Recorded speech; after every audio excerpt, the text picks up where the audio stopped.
Where the Mountain Meets the Moon, Chapter 48. The goldfish man shaded his eyes as he pushed his cart along the Jade River. Yes, he was almost there. How long it had been? 2 years? Perhaps 3? Yes, the poor village of Fruitless Mountain should be ahead soon, he thought. But possibly he was mistaken. He had been there last. The most striking characteristic of the landscape had been the Black Mountain, its shadow casting gloom upon the village, but there was no dark silhouette in the sky now. In fact, the landscape looked as if it were from a heavenly painting. A majestic green mountain sat in harmony with the deepening blue sky, the sun spreading its light for the last time before it set. Had he taken a wrong turn somewhere? As he gazed, 2 flying figures in the sky caught his eyes, red and orange, a dragon and his mate, frolicking amongst the clouds. Wait, dragons? The goldfish man shook his head in disbelief, rubbed his eyes, and looked again. Only the dimming sky and feathering clouds fanning the wind were above. I must have been imagining things, he thought. The goldfish man pushed onward. The water in the fish bowls rippled and waved as the fish gazed calmly. The brilliant colors against the abundant green land glinted like gold and jade. As he entered the village, the goldfish man began to doubt if he was in the right place. Smooth stone lined the roadway, and instead of the rough board houses he remembered, rich wooden doors, some elaborately carved, lined the street. As he pushed his cart down the narrow street, lively children dressed in gay colors flew toward him like a festival of silk kites. Goldfish, goldfish, they cried. Ma, ba, can we get one? Parents walked over and smiled indulgently at their children, and by the time the sun disappeared, the goldfish man had sold out of his wares. Clearly, this was not the same poor village he had come to before, where only that one girl purchased a fish. But then he remembered hearing a story about how a family that lived by the Jade River had given the king of the city of bright moonlight the incredible gift of a dragon pearl, refusing any payment. In gratitude, the king presented the entire village with gifts of seeds and farming equipment that brought more prosperity than any reward of gold and jade. Maybe this was the place. Little one, the goldfishman asked, a young girl dressed in a peony pink silk jacket and leaf green pantaloons.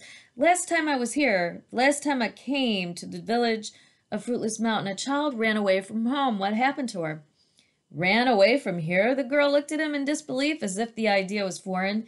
Then she nodded. Oh, you must mean Minli. That's when this used to be called the village of Fruitless Mountain. Now it's called the village of Fruitful Mountain. Here's a photo. Actually, an illustration. Yes, Minli, I think that was her name. What happened to her? She and her family live over there. The girl waved her arm. They built a courtyard in front and in back of their house. It's behind the gate with the pictures of the lucky children on the door. The goldfish man wheeled his empty cart to the indicated gate. On each half of the crimson doors hung a painting of round-faced, laughing children dressed in brilliant red. Their pink cheeks and merry smiles made it impossible not to smile back. And he grasped one of the metal door knockers shaped like a grinning lion head. He realized that the painting on the left was of a girl and the one on the right was of a boy. The door flew open as soon as he knocked, and the goldfish man was face to face with a woman he scarcely recognized. He recognized her even less when she threw her arm around him like an old friend. You, she said to him, her face wrinkling in cheerful smiles. Come in here, come in. My husband will be happy to see you.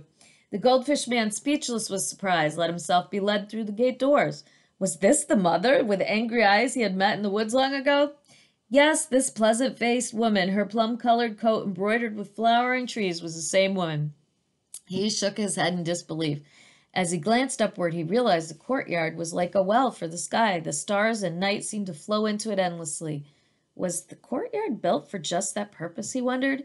Light from the house streamed through the lattice-patterned doors, illuminating the enclosure like a lit lantern. There, the father was surrounded by visiting children whom the goldfish man recognized as his earlier customers. Some of the children were playing on the ground with clay toys of boys, buffalo, monkeys, and rabbits, while others were being served tea by the father. This tea is a gift from our faraway friends, the father was saying as he handed the child a cup. They call it a dragon well. Husband, the woman called. Yes, husband, look who is here. As he caught sight of the goldfish man, the father stopped in mid-sentence, and his face broke into a wide smile. Ah, he cried, dear friend! And like the mother before letting him bow politely, the father embraced him warmly. Come, the father said, have some tea. My wife will bring out some cakes and snacks. The goldfish man finally found his voice. I'm glad to see you and your wife so happy and prosperous. He said, I only stopped to see if, well, last time we met, how is your daughter? Min Lee, the father said, laughing, waving his hand toward the house. She's in the back. She will be happy to see you too, but she will come out later. This is the time of night she likes to watch the moon. She returned then. I thought she would. What happened? Well, my friend, you have come at the right time. Why do you think these children are here? They come here every night because they want to hear the story again. The story of Minli's journey to and from Never-Ending Mountain. Come, sir, you can hear it for the first time. The goldfish man sat down willingly on a stone seat and found a fragrant cup of tea in his hand. The children clamored around Ba, each more excited than the last time, and eager for the story to begin. But as Ma went inside the house to get refreshments, she left the door wide open, and the goldfish man could not help peering in. He could see all the way through the house to the back courtyard, where the figure of a young girl sat on a bench, a small pond of fish at her feet. The moonlight washed over everything like a rich bath of gold and silver, making the fish shimmer like pearls, and the girl glow with a magical glory reserved for the stars of heaven. But Minli was obviously unaware of all around her, lost in faraway dreams, for even in the misty light, the goldfish man could see her smiling a secret smile up to the sky, to where the mountain meets the moon. And here's a picture of Fruitful Mountain. And that's the end.